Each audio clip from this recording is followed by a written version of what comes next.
tous et à toutes qui veulent nous prendre en marche, vous suivez Matin Manitoba, ici Leslie Binin, Mathias Clark, Andrew Keys, comme à chaque 2 semaines. Aujourd'hui, on parle dans cette chronique-là de santé mentale, on s'attaque à un sujet qui touche de plus en plus de mieux à la santé mentale au travail. Et pas seulement sous l'angle du burn-out, mais on parle aussi de climat toxique, harcèlement, surcharge, manque de reconnaissance, autant de facteurs qui détériorent le bien-être au quotidien. Bonjour Andrew Keys, comment ça va ce matin? Bonjour Leslie, ça va très bien, merci. Super, merci d'être là encore. Ça, c'est un sujet qui est très important parce qu'on voit les nouvelles générations qui ne veulent pas travailler au boulot, qui veulent travailler en télétravail juste à cause de cet environnement toxique des fois dans certaines entreprises.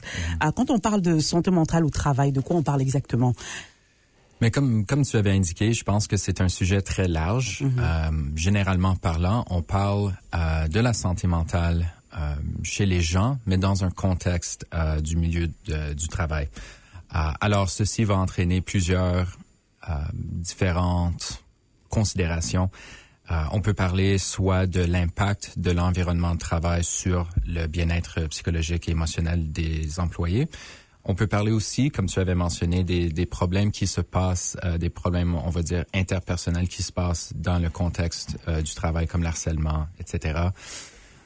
Mais aussi, généralement parlant, on essaie de voir est-ce que, de nos jours, un milieu de travail tient plus en compte les besoins essentiels de leurs employés. Alors, on voit déjà depuis quelques décennies des progrès sur le niveau, je pense, comme exemple, les congés parentaux, les congés de maternité, par exemple. Comme société, nous avons décidé que c'était important d'accorder un peu de temps aux nouveaux parents. Alors tout ça, on peut aller très large, on peut être très ciblé, mais quand même c'est un sujet très très important parce que beaucoup des gens doivent travailler. On parle de burn-out. Est-ce que c'est important d'aller au-delà de ce terme-là, burn-out? Est-ce qu'il y a, est-ce que c'est important d'aller au-delà? Certainement, parce que burn-out, ça n'explique pas nécessairement les mécanismes qui ont entraîné une personne vers cet état. Un état qui ressemble énormément à la dépression. Alors, tout simplement, burn-out. Puis aussi, comme toute autre chose en psychologie, je pense que ça peut devenir un terme qui est surutilisé. Très vrai. Le travail peut nous fatiguer, mais le burn-out, c'est un problème complètement à part. Alors, on parle de peut-être d'une fatigue chronique reliée au travail, mais on parle aussi des enjeux existentiels parfois avec le burn-out. Moi, je sais que les recherches démontrent que la plupart des gens qui vivent des burn-out au travail, c'est plutôt relié pas au travail tel quel que la personne est en train de faire, mais plutôt les pressions de l'environnement de travail ou bien une incongruence entre leurs valeurs personnelles et les valeurs de leur milieu de travail aussi. Alors, il y a plein de choses qui peuvent mener une personne vers cet état. Ouais. Est-ce que c'est quoi les signes d'un climat toxique ou malsain dans une organisation? Parce que ça peut être différent d'une personne à une autre, dépendamment de la personnalité de la personne, dépendamment de comment on travaille. Par exemple, moi, je veux être un peu plus libre de faire mes affaires, donne-moi la tâche, je la fais et c'est complété, c'est terminé. Quelqu'un d'autre a besoin de supervision et ça peut affecter d'une certaine manière. C'est quoi les signes auxquels on doit prêter attention? Très bonne question. Je pense que dépendamment du milieu de travail, les signes peuvent différer. Dans un milieu où l'attente est de maintenir des comportements professionnels, par exemple, l'harcèlement ou le bullying dans le milieu de travail peut être très subtil, très implicite. C'est difficile à prouver des fois. Très difficile à prouver.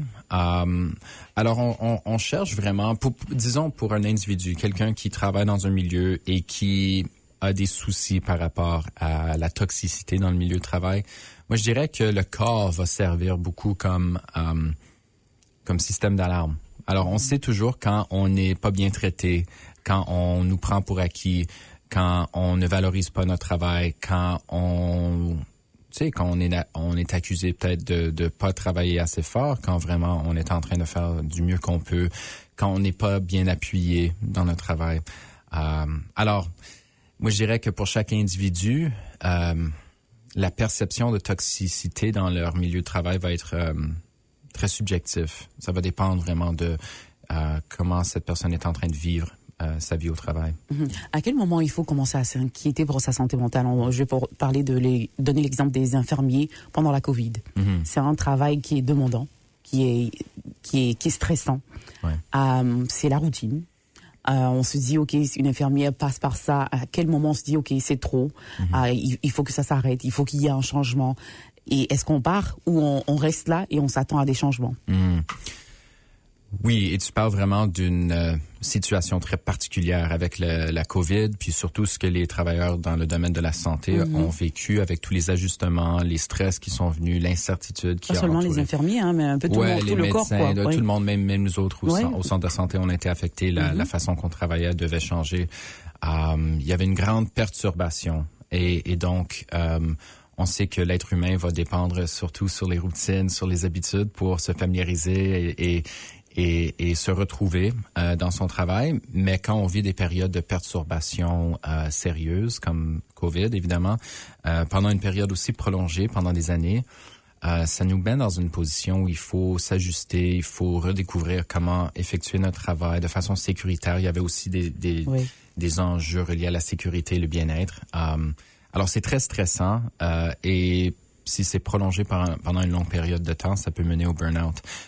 Pour une personne quiconque qui se demande est-ce que c'est le temps d'intervenir, qu'est-ce qui se passe, faut reconnaître qu'il y a des signes très clairs qu'une personne est en train de vivre un burn-out. Un emploi, par exemple, qui les intéressait beaucoup peut ne plus les intéresser autant.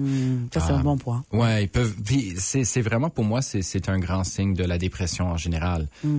C'est qu'une personne ne va plus pouvoir apprécier les choses qu'elle aimait avant. Et c'est très clair, cette différence. Si on aime quelque chose, on s'attend de ressentir quelque chose quand on est engagé avec cette activité ou quoi que ce soit. Et le travail peut représenter une telle activité pour les gens. Alors, si ça change, si la personne a de la misère de se lever le matin, se préparer, se mettre au travail, si le nombre d'absences augmente, si elle remarque des troubles d'humeur ou même de l'anxiété, à penser même à rentrer au travail, c'est des signes que ça ne va pas aussi bien, que peut-être il y a quelque chose à adresser. C'est quoi le rôle des gestionnaires ou des employeurs dans ce problème-là? Comment ils doivent agir parlant de prévention, pour ne pas que ça arrive en fait aux employés, parce que si les employés partent, c'est une bombe à retardement pour tout le monde. C'est un cycle en fait pour l'entreprise, malheureusement. Oui, absolument. Puis on sait que économiquement, le burn-out, ça coûte à notre société actuellement plusieurs milliards de dollars en profit perdu. Alors on sait que c'est un problème très coûteux. Et je sais aussi que, puis je peux pas parler généralement, il y a certainement encore des environnements de travail qui ne valorisent pas le bien-être de leurs employés. On va dire qu'il y a des environnements de travail où la toxicité est tolérée et permise. Mais ceci étant dit, je crois que proportionnellement, le nombre d'employeurs qui valorisent le bien-être de leurs employés augmente. On sait, comme société, on parle plus ouvertement de la santé mentale, de l'importance de prendre soin de soi. Les stratégies aussi sont mieux connues. Les gens connaissent, disons, la valeur de l'exercice physique, la valeur de relaxer de temps en temps. Il y a du monde qui font du yoga, de la méditation. Alors, je crois que les stratégies pour mener une vie plus équilibrée, plus saine sont mieux connues ces jours-ci et ça se traduit, je crois, en des employés plus saines. Par contre, il y a aussi des facteurs qui vont à l'encontre. Il y a aussi un monde de travail, disons, plus exigeant, plus compétitif. Alors pour tous les gens, les jeunes surtout, qui cherchent à rentrer dans le monde du travail, on sait qu'il y a des défis associés avec ça.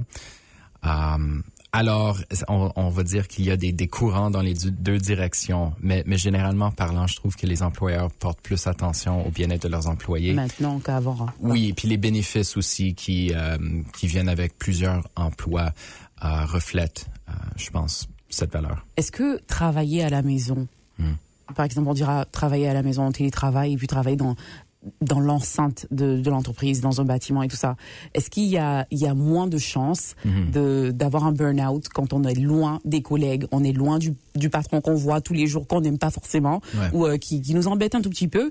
Est-ce qu'il y a, c'est quoi sur la balance? Est-ce que c'est mieux ou pas? Très bonne question. Oui et non.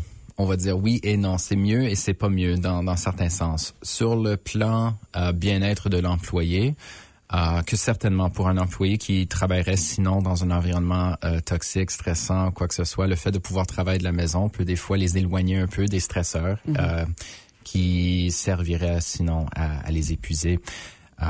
Par contre, on sait aussi que le contact social avec les collègues, les opportunités de rencontres face à face, les conversations informelles, ce sont toutes des choses aussi qui améliorent la qualité de vie au travail. Que l'isolement social qui peut être causé par... C'est un problème en ce moment. Oui, une journée entière de travail passée à la maison. Moi, je viens de passer ma journée de travail à la maison hier, puis je peux te dire franchement que c'est pas la fin du monde, mais si c'était à tous les jours, je trouverais le temps long. C'est trop long. Ouais. Mais je pense que ça tombe peut-être sur une préférence personnelle. Chaque personne va décider qu'est-ce qui fonctionne mieux pour elle. Ouais. J'ai demandé si on parle de manque de reconnaissance qui vient tout le temps dans le boulot. Il y a des gens qui passent des années dans un boulot au même poste. Ils postulent quand il y a une ouverture, il y a une opportunité d'avancer dans le boulot et ils l'ont pas. Ouais. Et ça crée un souci aussi. Comment on gère ça? Ouais, je pense que ça reviendrait peut-être à la perception que la personne a de comment elle est traitée dans son environnement de travail. Alors, certainement qu'il y a des gens qui ne sont pas suffisamment valorisés dans leur travail. Il y a des gens qui travaillent très fort, qui n'ont pas la reconnaissance de leur superviseur ou de leurs collègues. Et c'est dommage, mais c'est une réalité souvent que on sait tous qu'on vit notre vie subjectivement dans nos propres silos, puis on fait ce qu'on peut pour porter attention à ce qui se passe autour de nous, mais des fois, dans certains environnements de travail, il y a moins d'opportunités pour bien observer le travail qui se fait. Alors, tout ça pour dire qu'une personne peut probablement se sentir prise pour acquis, ne pas recevoir nécessairement les opportunités d'avancement. Puis je dirais qu'il y a deux situations différentes. On peut dire aussi qu'il y a certaines personnes basées sur leur on va dire différences ethniques ou leur préférence ou leur orientation sexuelle, par exemple, qui peuvent être discriminées dans leur environnement de travail et donc ne pas être présentées des opportunités d'avancement. Ou il y a des gens que simplement il y a peut-être pas d'opportunité pour avancer, ou il y a des problèmes de népotisme, par exemple, où les gens sont choisis pas basés sur leur performance, mais plutôt sur leurs associations. Oui, exactement. Ouais.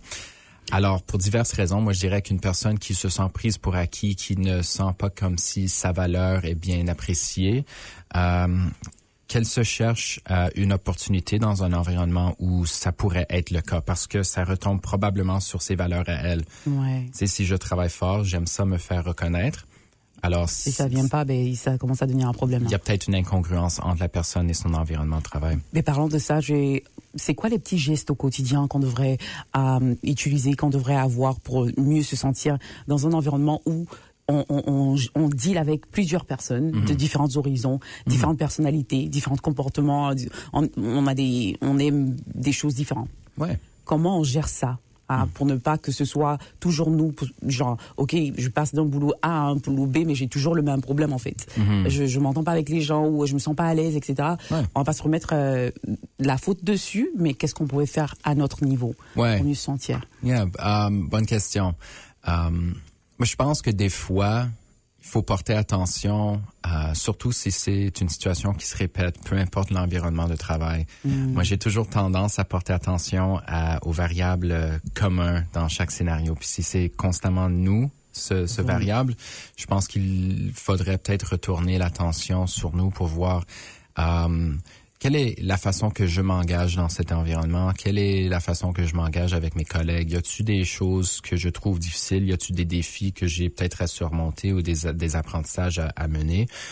Moi, j'emprunte l'approche de demander le feedback des gens, surtout avec les gens avec qui j'ai jamais travaillé. Ça peut être très important de savoir comment est-ce qu'on travaillera bien ensemble, comment est-ce qu'on peut... Ça, c'est très, très important, ouais. Parce que des fois, on se dit, OK, c'est comme ça que moi je travaille, mais qu'est-ce qui se passe? Pourquoi elle ne fait pas bien? Elle demande pourquoi. Tu vois ce que je veux dire? Oui, absolument. Parce que moi, j'ai une certaine façon de travailler, mais si je peux m'adapter un peu pour bien travailler avec une autre personne, je me rends des fois la vie plus facile. Alors, le chemin à prendre n'est pas toujours le même chemin que j'ai l'habitude de prendre, surtout quand c'est juste mon travail à moi. Moi, je suis très confortable dans la façon que je travaille. Mais si je travaille avec une nouvelle personne, on veut bien travailler ensemble et ça demande des fois des conversations explicites pour négocier. Mais ceci étant dit, il y a aussi des fois où la communication est difficile, où on ne travaille pas nécessairement avec des collègues qui ont la même volonté de bien travailler ou de s'adapter envers nous aussi. Alors, évidemment qu'il y a des défis, puis des raisons légitimes pourquoi il y a des gens qui vivent des défis dans leur milieu de travail. Et je pense que je vais adopter cette pratique-là avec Mathias aussi, parce que je travaille avec Mathias, ça c'est pas évident tous les jours, hein. Mais bon, on fait ce qu'on peut. Ouais, vous faites bien ça quand même. Merci Mathias, merci Andrew Keys. Et puis je rappelle, Andrew Keys est conseiller en santé mentale au Centre de santé de Saint-Boniface et on parlait de santé mentale en milieu de travail, au-delà du burn-out, climat toxique, harcèlement, manque de reconnaissance et comment être bienveillant dans une organisation, que ce soit les employeurs ou les employés. Merci beaucoup, Andrew. Ça me fait plaisir.